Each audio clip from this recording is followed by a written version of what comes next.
Supplies you will need to make your macrame plant hanger is of course the plant you want to hang, tape, and when you're purchasing your beads, try to choose beads that have a very, very large opening.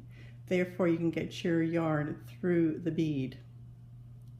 You'll also need scissors to cut your yarn, yardstick to measure your cord, and I have 3 rings here. The yarn I'm using today is Bernat Handicrafter Cotton. This particular ball has got 710 yards, way more than I need. You can use the small balls, and this particular ball here has 80 yards in it. So if you bought 2 of these, that would give you 160 yards, and that should be enough to do your plant hanger.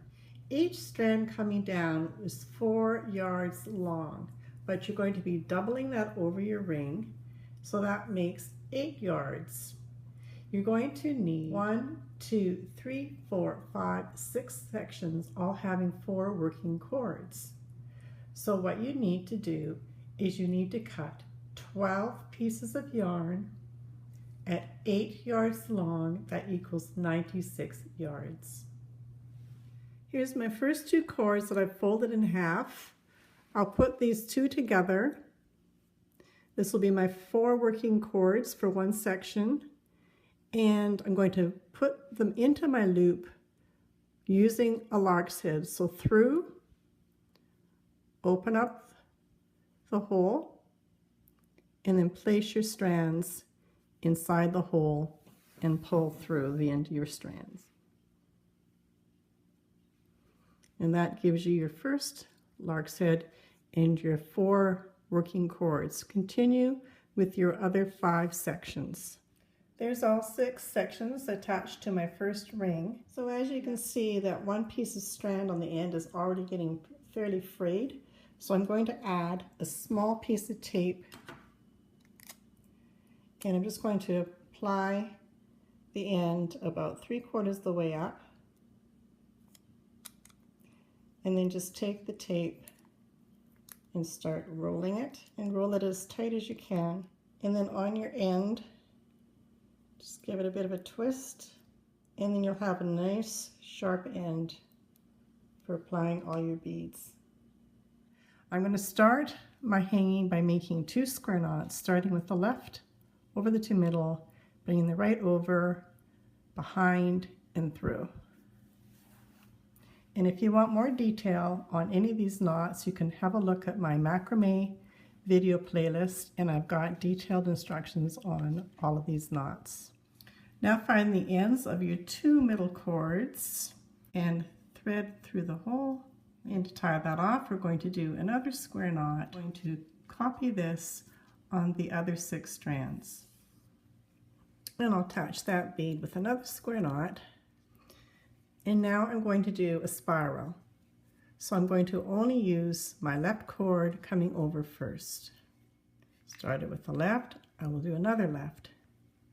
And only do the left. Starting always on the left to form the spiral, I will continue with my other sections.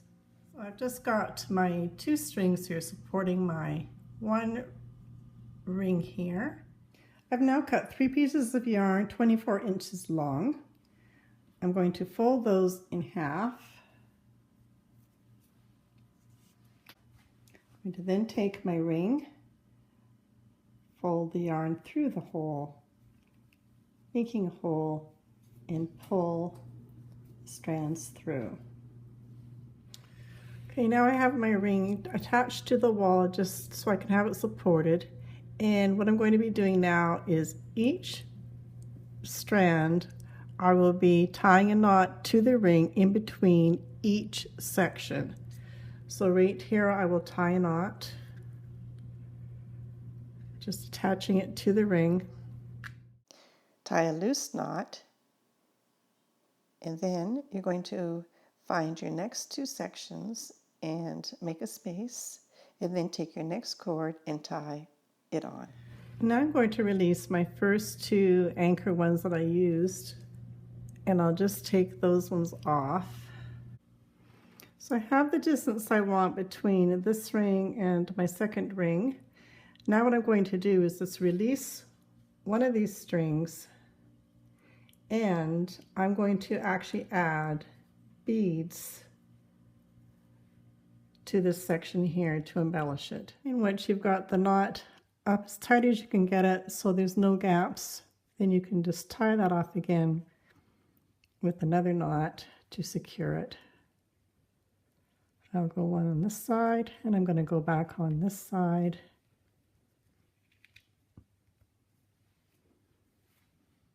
And do the same for the other sections. So now I've got a little bit of play in each one of these sections. So just to tighten that up, I'm going to go now and do some half hitches. So just over the silver ring and then pull it through. And I'm going to probably maybe do 4 of those in each section. So there's 2 and 3 and 4.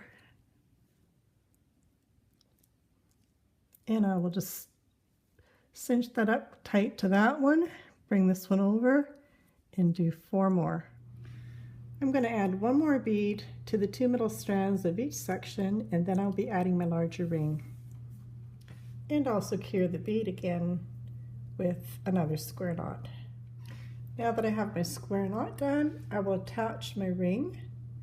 I will have these 2 to the back of the ring, these 2 to the front of the ring. Then I will make my square knot again.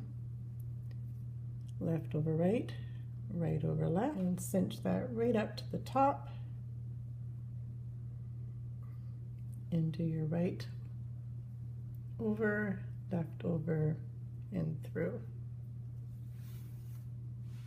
And now you have that portion of the ring attached. And just bring all your ends to the same side, to the outside. And now bring your ring to the inside. Again, doesn't really matter which way you go, inside or outside, as long as you've got 2 one way and 2 the other way. So I've got 2 on the inside and 2 on the outside, and again, square knot. And then attach the rest of your strands. My next step, I want to fill in the silver ring here. So I'm going to do 4 half hitches with this strand, and then 4 half hitches coming this way with this strand, just to fill in the section here. So over the silver ring, and I'll pull through.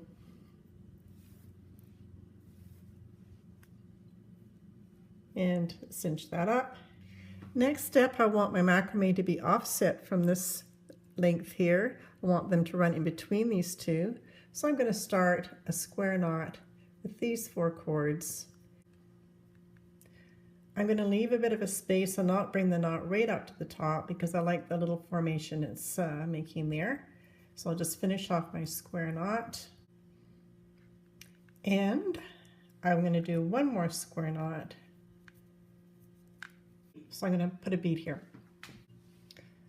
Add my bead, and I'll finish off with 2 more square knots.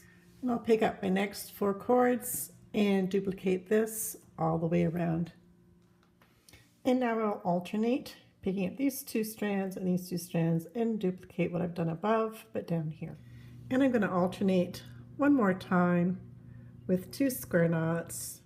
So I've added 2 square knots here. I've left a space here, and I've added 4 square knots here so I can do a little berry.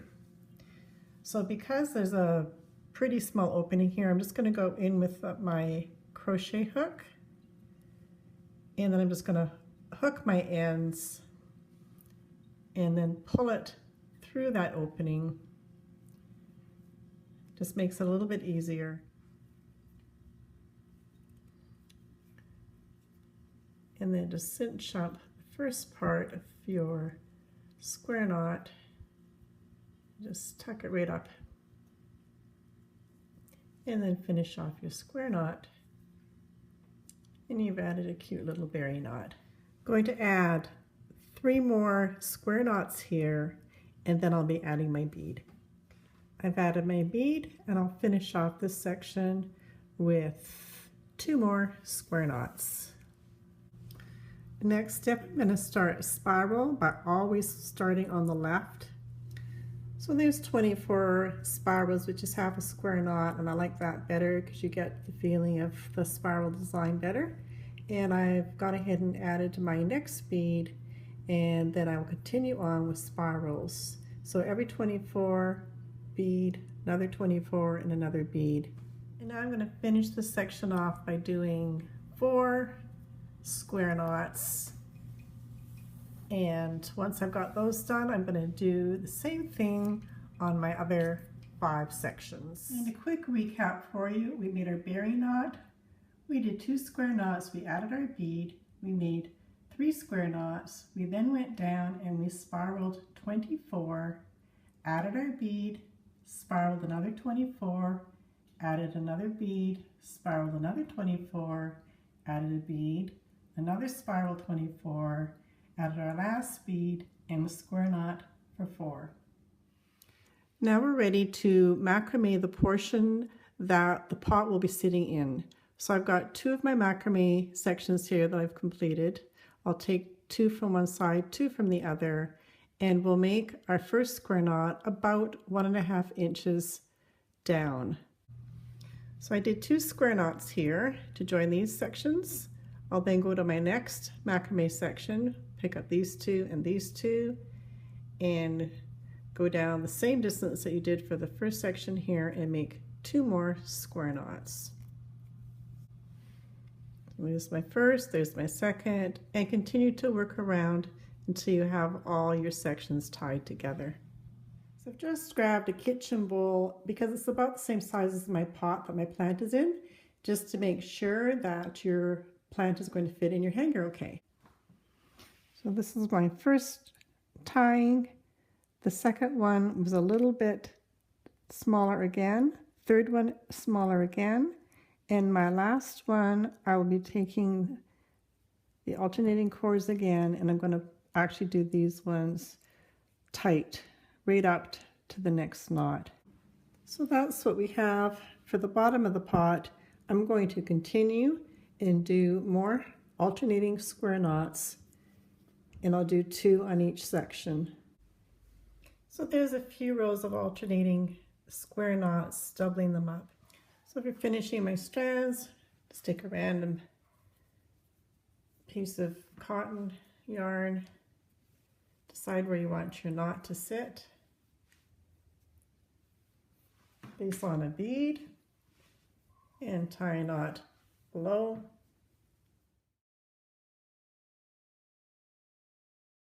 And 1 more knot.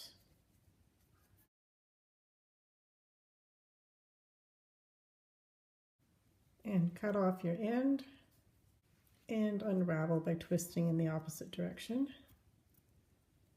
Thanks for watching. The macrame plant hanger is now finished. So as you can see, we've got the delicate work on the top with all the beads and all the fringe on the bottom. So I'm happy with the way that turned out. If you'd like to watch more macrame tutorials, just click up here. And if you'd like to watch more crafty patty videos on arts and crafts, just click down here. Thanks again for watching. Bye bye.